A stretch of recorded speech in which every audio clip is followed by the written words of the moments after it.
Sorry for the jump scare shirtless intro, but today's one of those days that I just really don't want to do anything, but we have a lot to do. Usually what helps me do things on days that I really don't want to do is we just start with the one that I want to do the least. So we are going on a run. I'm uncomfortably sore. I guess I skated too hard yesterday. I'm tired. I've got like 5.5, 6 hours of sleep for the past 3 nights in a row. That's Kona's fault, by the way. He keeps kicking me in the face in the morning. I feel like a rusty bucket of bolts. That's the best way I can describe it. I don't really feel like vlogging right now. I'm gonna try to hammer out a 4-mile run. I'm just gonna check in with you guys every mile, I guess, and you can see my physical health deteriorating. Nah, I'm just kidding. I'll see you at mile 1.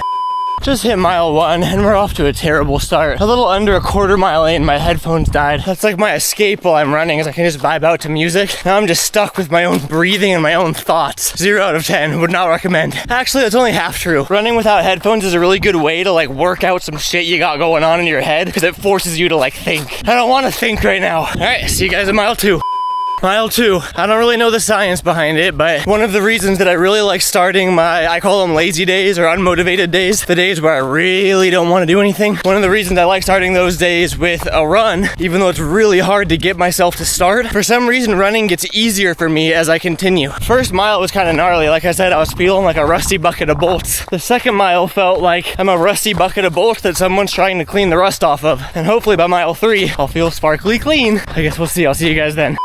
Just hit 3 and I was right. Mile 3 was my fastest and easiest mile yet. I don't know how that works. My muscles have to just be getting like warmed up or something. We're on the home stretch now. The problem is this last mile is legitimately 100% uphill. There is not a single downhill step until I get back home. And it kind of got me thinking, that saying like, oh, it's all downhill from there. That's implying that downhill is bad. I would much rather be running downhill. And now that I think about it, the other saying, oh, you're fighting an uphill battle. That means uphill is bad. So downhill is bad, uphill is bad. I guess everything's just bad, man. We're at 3.98, and you see what I mean about all being uphill, bro. The driveway is the last thing you have to run up, and it kills me. Oh, there we go. There's mile 4. Oh my God. 4.01 miles, average pace of 9:14, took 37 minutes. I still do feel like I'm dying, I'll admit, but the feeling of accomplishment, not even accomplishment at this point, the feeling of like, oh my God, I'm so glad I don't have to do that later, makes it feel really good, you know, and I think that's why I love starting my lazy days out with that, is because A, it warms my body up, it gets my muscles going kind of against their will. It like forces me to be awake and be productive, but also B, it gets out of the way. Like I don't have to do that now. Good is kind of like an overstatement. I don't know if I'd use that word, but I'm glad that I did that. Now I need water. Do you guys see Kona's head? Hi buddy, where's your brother? Oh, Milo's probably too short. I bet you Milo's underneath there, but he can't see over it because he's a teeny tiny little guy. Hi, there you are, and there you are. Hello guys. Okay, 1 down, 3 more to go. Not right now, but 3 more before the end of the day. Oh, this is good. I'm taking an ice cold shower, bro. It's hot out.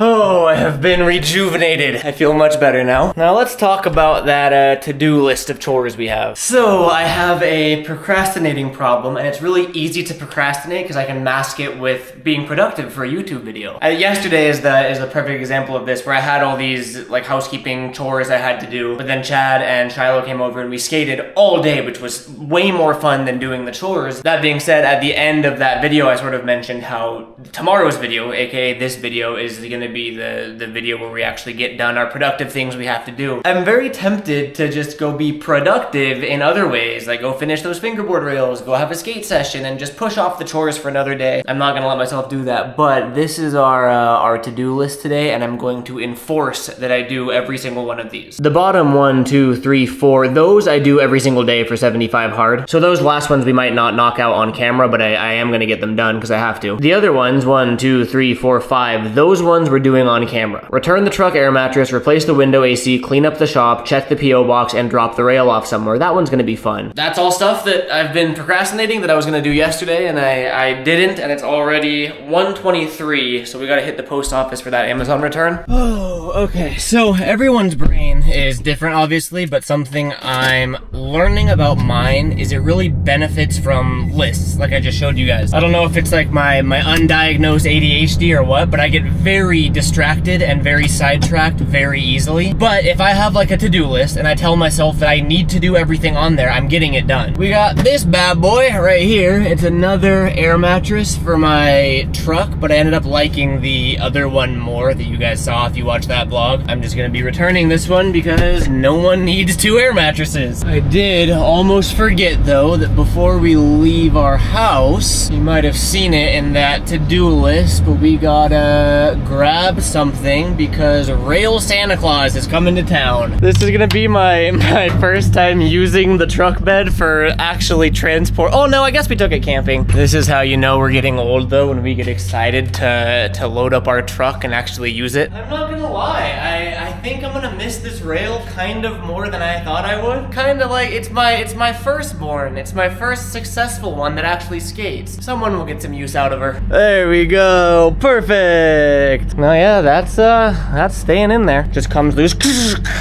Keys my entire truck. Now we're good. Stop number 1 is the UPS store. Gotta get this thing dropped off, and then we gotta get the rail dropped off.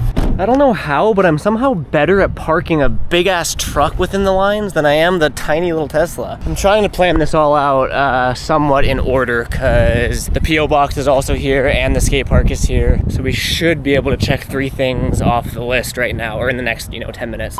To the skate park to drop off our rail. Starting route to Auburn Skate Park. All right, 4 miles away. All right, we are pulling up. I'm having second thought. No, I'm just kidding. In case anyone missed the explanation as to why I'm Rail Santa Claus now. I need as much practice as I can get with welding and fabrication and making these rails, and I don't need 15 skate rails, you know what I mean? I thought it could be kind of fun to, as I progress and keep making these rails for practice and get my welding practice in, all that, I just start like dropping them off places, whether it's skate parks or street spots or just somewhere that they'll get use. I figured that's a whole lot better than them just sitting in my garage, not like getting neglected and not getting skated. So this one, rail number, well, I was gonna say rail number 1, but rail number 2. Rail number 1 was just an embarrassment and I didn't even feel comfortable leaving that. Like at that point, leaving that somewhere was littering. So that one I chopped up and repurposed, but rail number 2 is going here, which is the local skate park, actually, the Auburn skate park. Filmed a couple videos skating here. I can't let myself get distracted. We have too much to do today to get stuck here. I am gonna sesh the rail for a little bit though. All right, buddy, welcome to your new home. Oh yeah. I almost forgot my skateboard too as I was leaving, but I remembered. That feels so crazy rolling into the park holding this thing. It's kind of heavy, which is a good thing. It's sturdy, but it's hurting my arm. I figured this could be a good park for it. A, because it's the local, but B, there's always just some little kind of movable contraptions and ramps and boxes here. So we'll just set that right there. Obviously, I mean, I'm leaving it at public property, so like anyone can do anything with it, but I do think like depending, because I want to keep doing this, like drop the rails off at different spots as well. And I think depending on where I drop the rail, because I'll probably always document it, maybe I could just like leave some instructions on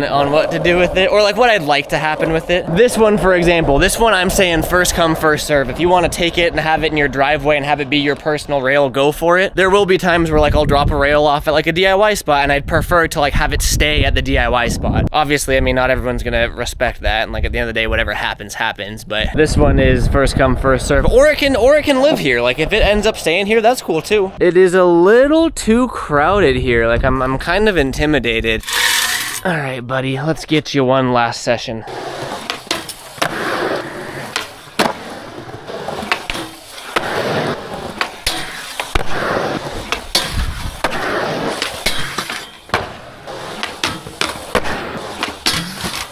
I guess the cool thing about it being like portable and at a skate park is you can kind of just like move it around wherever you want. That's the point of it, I guess. So like if we set it here, we can do like trick, bonk off, quarter pipe trick, and then trick this way.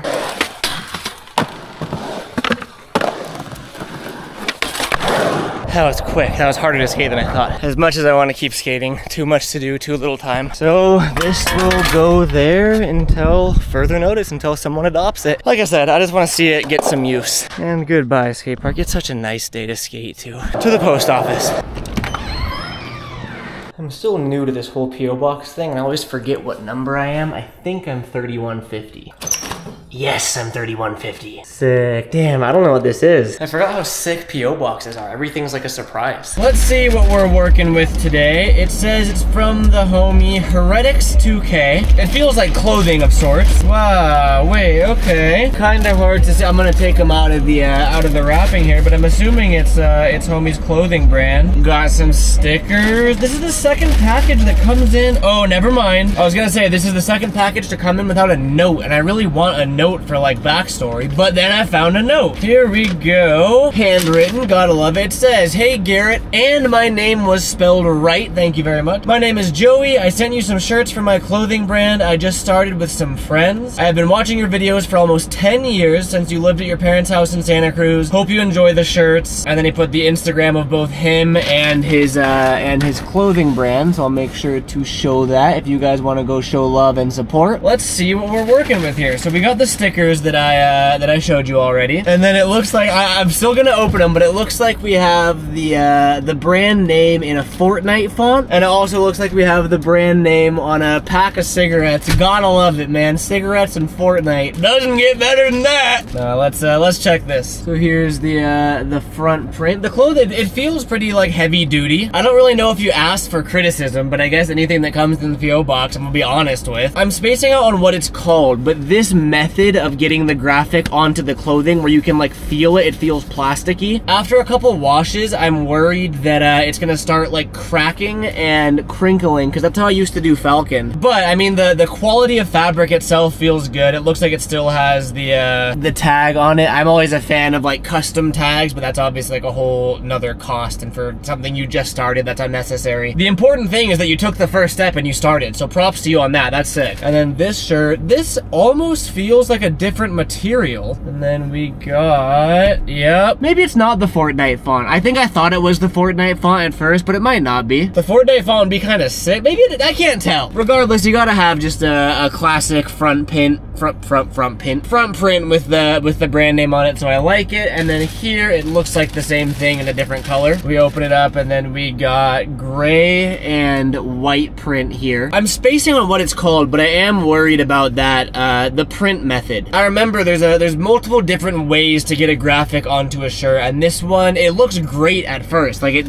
looks fantastic, but you can feel it and it'll crack after a while. So for your feedback that you most certainly did not ask for, I would just look into different screen printing methods, or not. Like, you don't have to listen to anything I'm saying at all. That's just from my experience with my clothing brand, but my clothing brand also failed, so I don't know if you should listen to me. Joey and your homies, huge shout out to actually doing it and sending me some product. That's awesome. These are going in the closet. You might see them in some of the next videos, so thank you very much. All right, it is now time to climb a ladder and try to replace an AC. Oh yeah, I always forget to mention that my P.O. box address is in the description of all of my YouTube videos. No obligation to send anything at all, obviously, but I guess full transparency, if you do, apparently I'm gonna criticize it. I just learned that. I didn't know that's what I was gonna do, but feel free to send me what. You can just send me like letters too. Back in Santa Cruz when I had my P.O. box, people would just send me like letters, and I would make a wall, and it was, I actually really miss that, of just people that support me and wrote me handwritten letters. It's really fucking cool. Yeah, feel free to send whatever, or feel free to send nothing at all. Now on to the AC. As I was actually walking down to the shop to grab a ladder, I was going through my YouTube comments, as I do, and Green13 says, in my experience, you can pull the plastic cover off of the front window on the AC, unscrew it, and then pull it out all from the front indoors. You may not need a ladder at all. Homie might have just saved me trying to perilously carry, peril.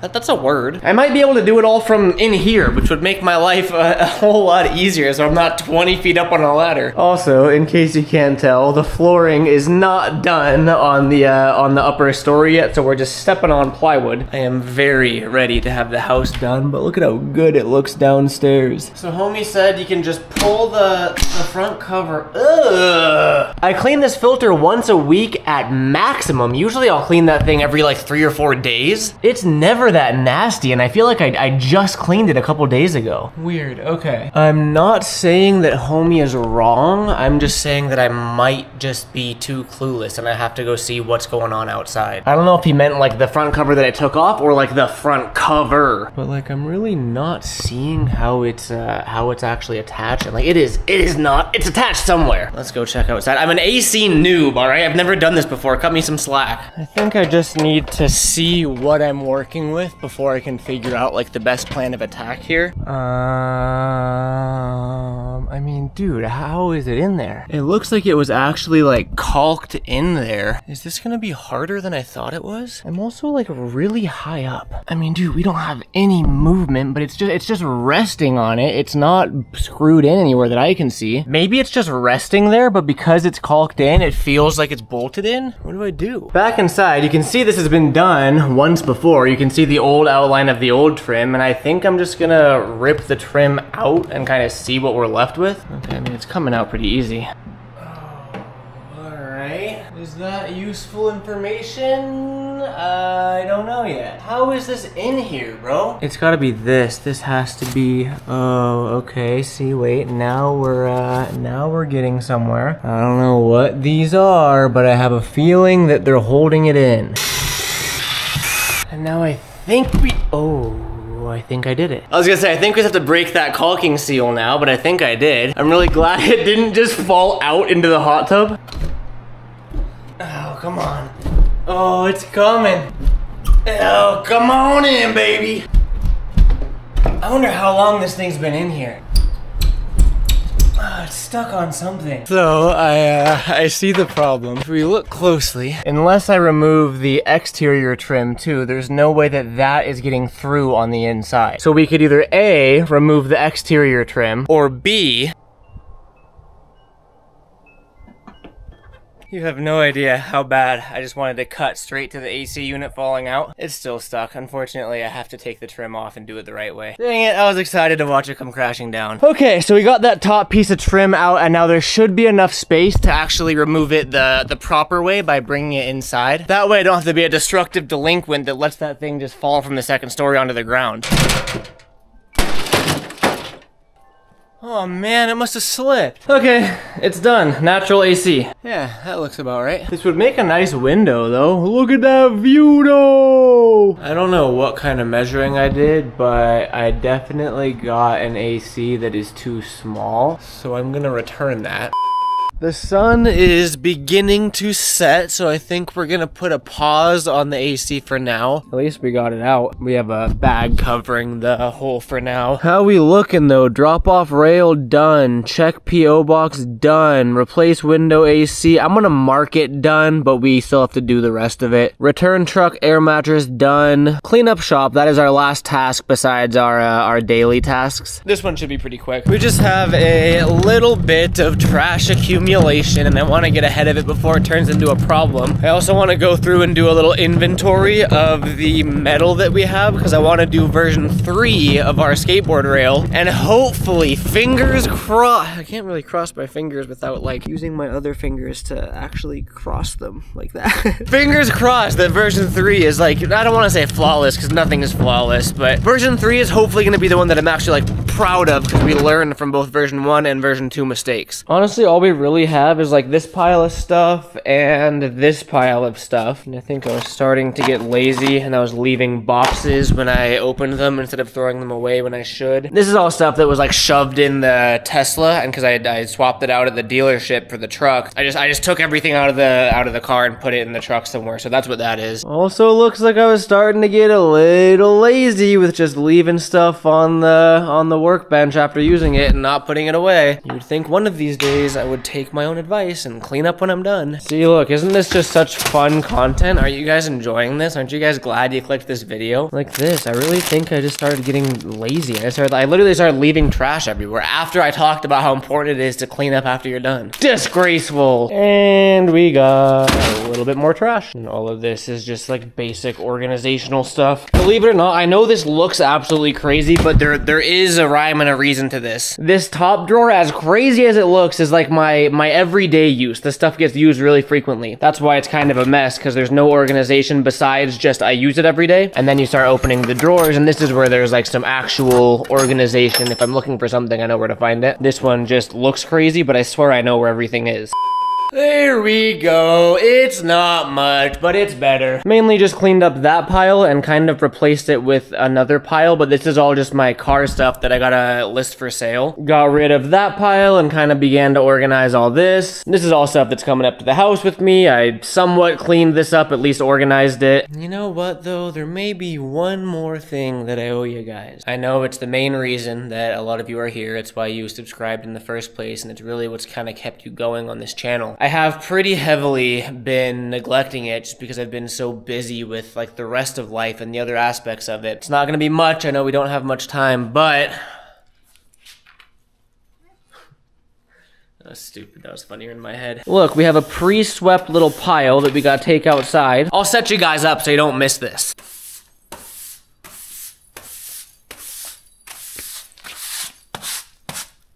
You're welcome. Look at that. Can you see the green numbers on my watch? We just hit 1,000 active calories for the day too. So now we get to knock off, clean up shop, and burn 1,000 calories. And then these 3 things I'm gonna accomplish off camera. Those are just part of my daily 75 hard activities that I've been doing for the past 29 days already. I'm kind of exhausted. Oh, last thing, quick little metal inventory. Looks like we are running low because these are pretty short. That's either gonna be like cut up into a pole jam or used for some feet or legs. This 3/8 inch thick is pretty much toast. That's what I use to make the fingerboard rails. Got a little bit left of this. I can use this for the fingerboard rail feet. This is another sheet of that. Okay, so we're gonna have to do a metal supply run soon. Oh, what do we have up here? Nice. See, I mean, we have some scrap metal left, but I really am gonna have to go get some full sheets again. Oh, this whole metal fabrication hobby sure does get expensive fast. On the bright side, though, now that this garage door finally opens, I can pull the truck in. That's part of the reason I wanted to clean this out, too, is now I have a parking space for the truck, which is nice. Let's go grab that bad boy and bring her in there, and then I think just chill for the evening. Taylor and I have been doing evening walks with the dogs. It's just been so hot in the daytime that we can't really do much with them until later. Just some off-camera stuff. Look at that evening sunset though. I just thought of something. This is gonna be a weird little like end of video yap session. The video is pretty much over. There's no obligation to watch this part of it. I just had a thought that crossed my mind that I thought I'd share. If you don't care for the yapping, which I don't blame you, thank you guys for watching. I'll catch you next video. For those of you that do care, I'll try to make it quick. You know how I pretty frequently talk about how I have this weird, I'm getting better at it too, but this weird sense of like, oh, I'm afraid my videos are too boring, or like, oh, no one wants to watch this, and I'm working on getting over that with this new style of content. A weird correlation that not everyone can relate to, but it kind of made sense in my head. A comment that it must have been, what, 9 years ago now, but I still remember it. When I was living in Santa Cruz, when we had that mini ramp on the deck, I was like the amazing beach house, I was doing somewhat similar content, although it was more highly produced. I had like drone shots and music and all of that stuff, whereas my new style now is super raw and rough, but same kind of like we'd be doing monotonous tasks and house chores and stuff. And I got a comment that, so I'm trying to like multitask, but I'm backing up into the shop right now too. The comment essentially said something along the lines of, I don't skate, I don't watch your videos for the skating, I live in, I don't remember the state or the country or whatever, I live in blank where we don't have the ocean and I've never seen the ocean, and I watch your videos to live vicariously through you and to see the ocean. And for whatever reason, that comment has stuck with me over the years because A, it kind of goes to show how much people, or me, I guess, how much I take for granted. Obviously, I loved that house and I appreciated that house, but I never really thought about the fact that I got to see the ocean every day because it was so normal for me growing up in Santa Cruz. So that comment stood out to me for that reason, because it's like, oh, this guy's watching my videos just to see the ocean because he's never seen it. The weird connection that I'm trying to make there is that that's sort of how I feel about like content like this, where we just cleaned and did chores all day. To me, and to a lot of people, it's like, okay, sick, boring as hell, whatever, I'll watch it because I enjoy watching you, sure, appreciate that, thank you. But I also saw a somewhat similar comment that said, watching you do these monotonous tasks and these chores motivate me to get them done myself. I just thought that was a cool thing that I never really thought of, is like, to me, I'm just making this boring content of me doing chores, but to some people, they're actually using these videos, like they'll put these videos on while they're also accomplishing chores. It's just sort of background noise and something to have in the background and do and hear and listen to. And I've got multiple comments from people saying that it's helped them, you know, not procrastinate and do things that they had been not doing for a while. I'm really bad at multitasking, I've learned. Okay, I think we're in. So yeah, hopefully that made sense to some of you. I just want to thank you guys for putting that into what's the word I'm looking for? Like putting that into a new light and kind of helping me see it in a different way. I don't know. I love you guys and I appreciate the hell out of you. That's kind of where I'm going with all that. It's a two-way street too, because not only does this content help some of you guys get things done and stop procrastinating, but it does the same for me. Making these lists and setting out to do them, it kind of, and like filming it kind of forces me to get it done. Otherwise I look just like a little loser. So thank you guys for the motivation as well. Oh, I forgot how good she looks in the shop. Oh, it's been too long. Okay, I'm done being an influencer. I'm gonna go hang out with my girlfriend and my dogs. Peace out, love you guys, see you next video. Deuces. Who do I think I am, bro?